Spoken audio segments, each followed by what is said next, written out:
হযরত নূহ আলাইহিস সালাম 1000 বছর দুনিয়াতে বেঁচে ছিলেন। তিনি যেই ঘরটিতে থাকতেন সেই ঘরটি এতটাই ছোট ছিল, যখন তিনি শুতে যেতেন তার অর্ধেক শরীর থাকতো ঘরের ভেতরে আর অর্ধেক শরীর থাকতো ঘরের বাহিরে।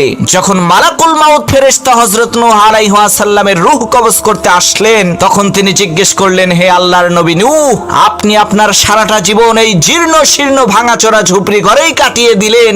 আপনি চাইলে তো উন্নত মানের বিলাসবহুল একটি ঘর তৈরি করতে পারতেন, কিন্তু কেন তা আপনি করেননি? তখন নূহ আলাইহিস সালাম বললেন, হে আল্লাহর শক্তিশালী ফেরেশতা মালাকুল মাউত, আমি আমার জীবনের শুরু লগ্ন থেকে আজ পর্যন্ত শুধুমাত্র তোমার আসার অপেক্ষার প্রহর গুনতে গুনতে আমি আমার এই 1000 বছরের ছোট্ট এই জীবনকে কাটিয়ে দিয়েছি। তখন মালাকুল মাউত বলল, হুজুর, এমন একটা জামানা আসবে যেই জামানার মানুষেরা 100 বছরের কম সময় হায়াত পাবে, কিন্তু তারা ওই বিশাল পাহাড়ের মতো আকাশচুম্বী আলিশান বাড়ি নির্মাণ করবে। তখন নূহ আলাইহিস সালাম বললেন, আহারে, আমি যদি ওই জামানায় থাকতাম তাহলে আমি আমার কপাল সেজদা থেকে কখনোই উঠাতাম না।